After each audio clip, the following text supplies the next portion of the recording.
ஒரு கவிஞன் அருமையா ஒரு கவிதை எழுதுனா, எங்கள் ஊர் குப்பை தொட்டிகள் எல்லாம் கர்ப்பம் தரிக்காமலே பிள்ளை வருகின்றனன்னு சொல்லி ஒரு கவிஞன் எழுதுனான்னு சொன்னா, எங்க வந்து பிள்ளை பாரத்தை நீங்க அப்படியே தாங்கி நின்றுட்டு இருக்கிறீங்க. இதை விட 10 மாதம் சுமப்பது சுகமாமா. ஒரு அம்மா அப்படிதான் ஒரு பையனை பார்த்து சொல்லிச்சுடே, உன்னை 10 மாசம் நான் தாங்கி தாங்கி பெத்தெடுத்தேன்டா, எவ்வளவு கஷ்டப்பட்டேன். உடனே அவன் சொன்ன, சும்மா நிறுத்து, 10 மாதம் சுமக்கிறதுக்கு மட்டும் கஷ்டம் கஷ்டம் சொல்லாத. அந்த 10 மாதம் நான் என்ன பாடுபட்டேன்னு உனக்கு தெரியுமா? அந்த கருவறை இருட்டா இருந்துச்சு, ஒரு லைட் கிடையாது, ஒரு ஏசி கிடையாது, ஒரு டிவி கிடையாது, ஒரு ஃபேன் கிடையாது. 10 மாசம் நான் என்ன கஷ்டப்பட்டேன்னு தெரியுமான்னு கேட்குறான்னா, இல்லை எங்கன்னா போயிருக்குது மனித நேயம்.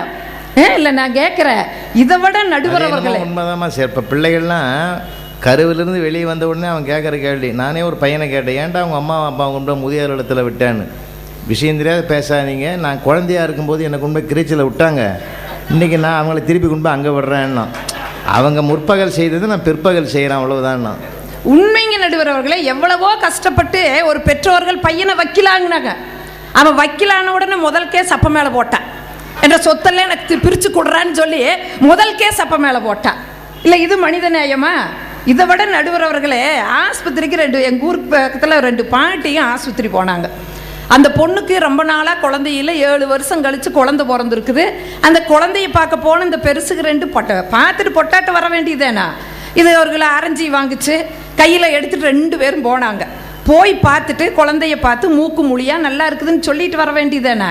அங்கே போய் பார்த்துட்டு குழந்தைய பார்த்துட்டு, அடா மூக்கு மொழியுமா எவ்வளவு அழகாக இருக்குது, கண்ணை பாரு, கண் அவங்க அப்பனாட்டவே, கையை பாரு அவங்க சித்தப்பனாட்டவே நல்ல நீள நீளமாக இருக்குதுன்னு சொல்லிச்சு. அண்ணன் தம்பி அடிச்சுட்டு சத்தாங்க. குடும்பத்துக்குள்ள குழப்பத்தை உங்களுடைய மனித நேயம் கொண்டு வந்து வச்சுக்கிட்டு இருக்குது. நீங்க இன்னும் சில இடத்துல இந்த மாதிரி வர்ணிப்பாங்க, வந்தவங்க நர்ஸை தூக்கின்னு வந்து இது உங்கள் குழந்தை இல்லைங்க அவங்க குழந்தைன்னு வேற ஒருத்தர்கிட்ட கொடுத்துட்டு போடும்.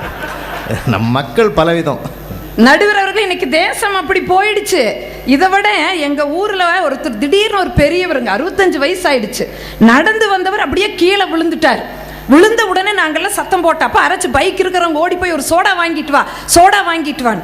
ஒருத்தர் அவ்வளவு அவசரமா ஸ்டார்ட் பண்ணா, பைக்கை எடுத்துட்டு போனா, அவசரமா சோடா வாங்கிட்டு வந்து உடைச்சா அந்த பெரியவருக்கு கொடுப்பாருன்னு பார்த்தா அவன் கடன் குடிக்கிறான். அடே பெரியவருக்கு குடிக்காம நீ குடிக்கிறையடான்னு கேட்ட என்ன சொல்றாரு, எனக்கு ஆராய்ச்சி மயங்கி விழுந்துட்டா எனக்கு அப்படியே மயக்கமா வருங்கிறான். இது மனித நேயமா? இதை விட